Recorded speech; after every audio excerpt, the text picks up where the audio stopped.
So I had something else taped, but you know, we had that nice big storm roll through yesterday and last night, the one that took out an Amazon warehouse in Illinois and killed a bunch of people in Kentucky. So since I was already going to be out here and it's kind of quiet this morning, just to check things out after all the wind that we had, I'll retape something. And I did quite a bit of work out here actually Friday. So we actually lost power for a couple hours last night. I woke up at 1:30 for like no reason and looked out my window, and all the neighbors' Christmas lights and everything were off, and everything in my house that was connected to the outlets was not connected to the outlets. So I was thinking in my mind, oh no, how bad was the storm? Am I going to be without power for a couple of days or just a couple hours or what? I'd actually thought about getting a generator for the house, but then a bunch of the neighbors told me, oh, power never goes out here. It only goes out once every couple of years. But in the past year, it's skipped for a second. I want to say 3 or 4 times, and actually gone out a couple times for at least a couple of minutes. This one was the longest. I thought about getting a backup generator a couple months ago, actually. It hit me last night that I was thinking about it and I hadn't actually done it. I'd have to have somebody come wire it into the power though, because I'm miserable at doing power things. Anyway, so what I did, I don't know if you saw this last time, I pulled everything out of this bed here, other than the rhubarb. I don't know if the rhubarb that was in this corner is actually going to make it or not, because it died back a while ago. Don't know if that's bad or good. So I'm down to 3 rhubarb plants, which is still plenty. Took everything out of this bed too, and when I scooped up all the dried up stuff and tried to shove it in my composters, right? So I tried to take compost out of the composters. I had shoved some more material in there maybe a month or 2 ago, and I was hoping that I could just pull that out of the top of them and then pull the compost and put it in these beds. But it all mixed really well when it was getting rolled down here, so it was kind of dirty, dead stuff that hadn't completely rotted down. So, I mean, good job mixing stuff like you're supposed to. I didn't have compost to pull out immediately, and so all of the new material didn't fit. So I sort of dug a little bit of a shallow trench and then put the dirt back on top of it here, and that's what you're seeing. It's like pumpkin vines and asparagus tops with a little bit of stuff on the top, with a little bit of soil on the top. I buried a little bit there too. I took out all of the stakes. I made a pile over here. Maybe I'll move them to the shed. Maybe I won't. Haven't gotten that far. This South American passion fruit, the Passiflora caerulea, still amazingly green and nice looking. I don't even get it. Maypop just completely dead. So hopefully the seeds that I had gotten out of these guys that I buried in here sprouts in the spring, and then I have a mix of both of them, and hopefully it'll be cold hardy enough that it'll take over. I wish where I planted the other 2 of these caerulea they had survived, so I have a couple so that they can cross-pollinate each other, because the caerulea flowers are definitely not setting. I don't know what they need, but apparently it's not its own pollen or the maypop pollen. Anyway, the potato onions and the carrots, I pulled a little bit more stuff off of these beds too. I mean, it's still around, right? But mostly cleaned up. What else? I think that's it for here. The beans are, I mean, maybe I did this too late. I guess they're still alive. Even if I don't get beans out of them, right? They're still legumes. I'll still get nitrogen out of them. I'll still be able to pull them up and put them in the ground for compost. So this sage looks okay. Some of the rest of them are completely died back, so I don't know if they died or what. Something over here kept making holes in this pot. I don't know what it is, but I kept burying it. This little bush sprout is great. I'm glad it sprouted again. I think it's that red gooseberry, which I'm excited about. It's like red velvet or something. So that saucer right there, right, a pot is missing. And why that pot is missing is because you saw them in the front yesterday, before it was really storming, but just kind of super windy.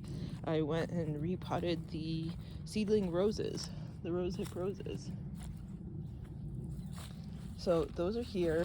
The bigger pots are mostly 3 or 4 seedlings, because I mean, maybe it would make more sense later to have them all in individual pots, but my back is bad and the amount of work that takes was just, and I don't know if I had enough of these small pots left over anyway in order to do that. So I think I got 18 of these little rosehip roses. So I put them back in pots instead of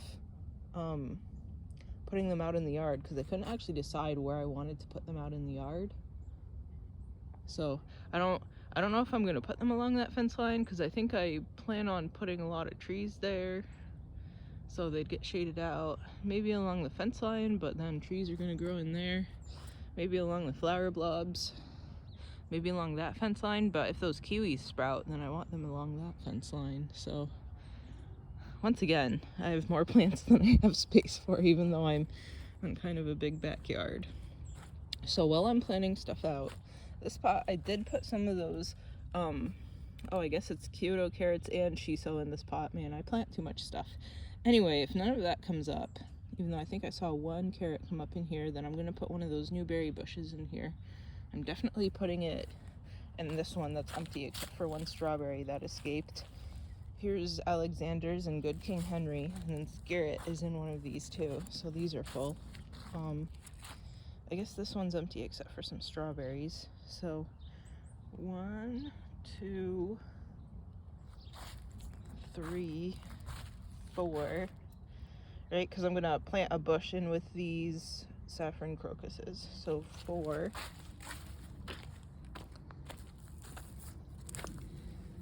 5, 6. So 6 pots that I still have room in, which is good. I'd ordered 2 sea berries, a replacement salmon berry. So I'd ordered 2 replacement honeyberries, but they actually told me, I called them and they told me, oh, the bluebird honeyberry was a crop failure and they're out of everything else that blooms at the same time, so I won't have a matching set of early blooming honeyberries. I'll just have the late ones, so hopefully I finally get some and finally get to taste for the first time ever honeyberries next year, because two of them had died last year, which was a bummer. How many did I say? Was it 5? I think it was 5 pots that I have right for that stuff. Oh, and those Kyoto carrots sprouted over here too, which is nice. I'm sure I put them too deep because I was confused by the seeds. It says pelleted. It's got a coating of some sort. Not really sure about it. Never done anything with something like that, but that's okay. These bushes are all good and dormant. I buried some more of that pumpkin stuff here. Cabbage is not doing well. The mustard is okay, and those onions are okay though, so I guess it's okay. And what else did I do? Over here, I don't know if you notice, those asparagus are gone.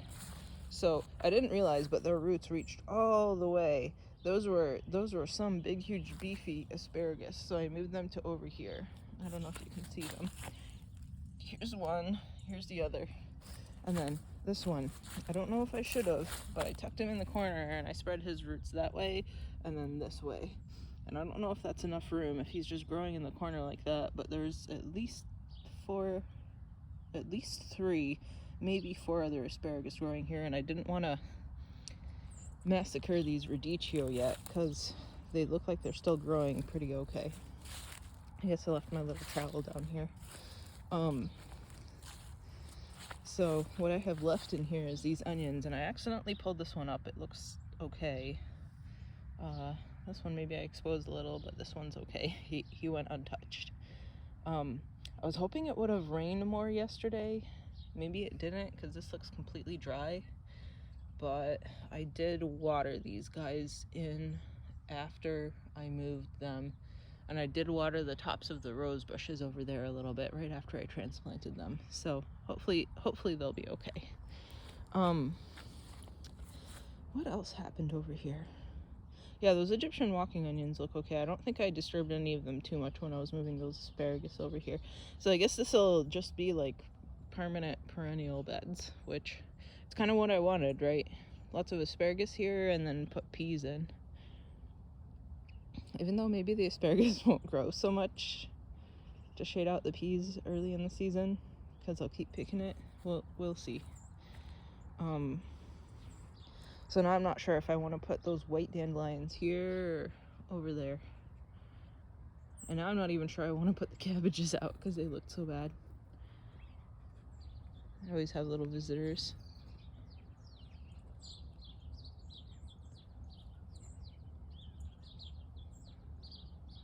I guess I'm just another fixture in the garden for them. I'd thought about moving this sorrel too, but I'm not really. It's kind of big and it's okay there, so maybe I'll leave it for another year. Thought about maybe moving it over here, but there really isn't room unless I interleave it over there with the asparagus. So there's a sage plant right here, all these dead sticks, that has nothing alive in it currently, and I'm confused by it, sort of like this one, if the other sage looks okay. So I don't know what's going on there, right? That sage looks great, this one looks completely dead. No idea if it'll spring back in the spring. So I don't know if I should plant anything here, because if this comes back, then it'll be huge again and I won't have room. I mean, maybe I have enough sage and I should just rip it out anyway, but we'll see what I do. So, there's my gourds. We'll see what happens next week. It's supposed to get down to maybe the 20s tonight. I think it's tonight and not tomorrow night. Because I got this new phone and it does the weather a little bit differently. So it's supposed to get down to the 20s, so I didn't want to put the dandelions and the cabbage out yet so that they don't have that cold to contend with. So I was going to put them out Monday afternoon or something. But now I'm considering how poorly those cabbages are doing. I don't know if I want to do that. I'll probably put the dandelion out though and water it in. I guess while I water it in, I could water those roses a little bit better. And that's all I really have planned. I mean, so far. It's almost the end of the year anyway. It's almost mid-December. So, maybe nothing much will happen here again this year. Maybe it'll happen early next year. Oh, that's what I was going to say. I'm glad the power went out when it wasn't raining, and when it wasn't far below freezing, because that would have been a little bit super bad, because the sump wouldn't have worked in my cellar, and it definitely, where the sump is, definitely likes to fill with water. So, okay, that's it for this week. We're long again. See you next week.